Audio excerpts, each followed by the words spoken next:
7 horas e 44 minutinhos. Hoje o Manhã Total está abrindo uma reflexão aqui nessa segunda-feira, nesse mês de março. Você tem medo de ser mulher?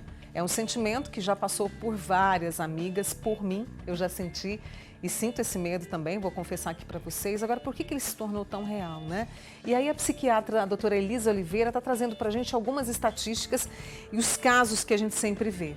Você falou que você tem experiência com a infância e adolescência e você disse que essa criança muitas vezes replica um exemplo que vê em casa, às vezes de forma inconsciente. E muitas pessoas falam assim, mas e quando? Como é que a gente diferencia esse comportamento de uma brincadeirinha? Ou é tudo a mesma coisa? Ótima pergunta, né? Porque sempre sobra dúvida e às vezes até a escola, quando ela vai posicionar que alguma atitude de violência aconteceu para aquela família, né? Tanto do agredido quanto do agressor, às vezes alguns pais tendem, né, a se defender, mas isso é coisa de criança, né? A gente sabe que durante esse neurodesenvolvimento que começa quando a mãe fica grávida, né? Então é um processo longo, mas ele é muito intenso. Ele começa na vida intrauterina, a formação do nosso cérebro, e vai aí até quase 25 a 28 anos de idade, né? Então, a primeira infância, os primeiros 6 anos de vida, eles precisam ser muito protegidos. E a nossa maior janela de oportunidade de ensinar grandes conceitos para a criança, de uma maneira lúdica, falando a língua da criança, mas munida de muitas questões éticas e morais. A gente já consegue fazer isso. Até a década de 70 ali, entendia-se que talvez isso pudesse ser efetivamente um comportamento infantil, né, da criança como foi o caso, né, dessa menina, os meninos não ficaram ali querendo olhar debaixo da porta, né, do banheiro feminino. E depois, estudando-se mais, a gente entende que não, né, que isso não é tão natural assim da criança. Efetivamente são crianças que vivenciam, né, situações em seus ambientes que mais ela frequenta, dos seus principais cuidadores, né? Então, é aquele pai que sacode a mãe, né, que empurra, sempre é a figura masculina contra a figura feminina. Entendi. Né? Então, a criança, ela não tem essa capacidade muito autêntica de ir fazendo sozinho. Inclusive, quando a gente estuda casos, né, muito emblemáticos de violência mesmo, essas violências escolares, que às vezes tem aqui no Brasil nós temos, mas também fora do país, de adolescentes entrar na escola, né, e cometer um ato de violência muitíssimo grave, a gente vai estudando aí, né, o psiquismo desses jovens. Claro que são suposições, porque a maioria comete suicídio, né, após o ato violento. A gente sabe que existem vários fatores de risco e um dos maiores é a desestruturação familiar e a vivência de violência dentro dos seus ambientes. Claro que eu quero saber o que a gente pode fazer diante de tudo isso que nós estamos vivendo, mas deixa eu trazer aqui uns comentários antes. Eu tenho uma amiga minha, eu vou preservar o nome dela aqui. Ela falou que não tenho medo de ser mulher, mas quando ela estava grávida, ela teve o medo de ser uma menina. Ela falou, Mônica, eu sei que pode parecer, o meu pensamento sempre foi esse, porque eu acho que a vida dos homens é mais fácil. Uma besteira, ela classificou, mas é um sentimento que veio e que ela, né, trouxe pra gente aqui. O que falar nesse caso, né, Elisa? Como a gente disse, é um medo real, né? Muitas mães me perguntam também, doutora, eu tenho essa filha e às vezes ela pede para dormir na casa do amiguinho. Eu deixo ou não deixo, né? Como é que eu confio, né, na família da amiguinha? A mãe eu conheço, mas não conheço o irmão, é mais velho, é um adolescente, né? O caso dela, né, ficou grávida, será que vai ser uma menina? O mundo para a menina parece mais difícil, né? São questões assim de muita reflexão, porque elas são histórias e dúvidas munidas de muitas questões históricas, né? A gente não está falando de um índice que começou agora, não. Exatamente. A gente está falando de um índice que é alto há muitos anos e que infelizmente ele não melhora, né? Esse Fórum de Segurança Pública, ele soltou notas, né, no início desse ano dizendo que todas as formas de violência contra nós mulheres pioraram, né? Isso é muito grave. É muito grave. Elisa, deixa eu trazer um outro comentário, até puxando a minha pergunta para você. Porque o que a gente, claro que a esperança sempre nos ronda de melhora. O que a gente pode, o que fazer né, para que tenhamos aí uma redução desses casos e pessoas um pouco mais, não sei nem que termo usar aqui, mas assim, que a gente possa ter essa convivência pacífica, né?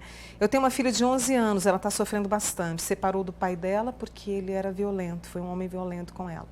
Ele a agredia na frente dela. Hoje ela presencia essa agressão porque ele está com uma outra mulher, né? O pai justifica dizendo que merece apanhar, ela que procura brigas, ela não está nem sabendo o que fazer. Tá achando que a filha está achando que é normal esse tipo de situação. O que a gente faz para mudar isso? É uma realidade triste demais, Elisa. Eu fico até... É chocante mesmo, não né? é? Depois que a gente usa ali a rede social, a gente vê que as pessoas acabam nos procurando para relatar situações muito semelhantes, né? Essa criança precisa ser vista, ela precisa de suporte, né? Se eu puder já orientar, porque a perpetuação da violência é um estrago catastrófico, né, para o neurodesenvolvimento de tudo, né, de um psiquismo que está tentando se formar, né, de um indivíduo que está tentando se formar, que é o processo de individuação. Qual é a segurança, né, dessa criança vivendo isso e ainda sendo reforçada, né, tentando normalizar ou naturalizar uma situação de violência. O que a gente pode fazer, o primeiro passo é muito isso, é melhorar a nossa capacidade de educar os nossos pequenos, né? Porque se o menininho, né, desde pequenininho entende certas coisas, ele replica, o cérebro tem essa capacidade, nós precisamos usar isso, né?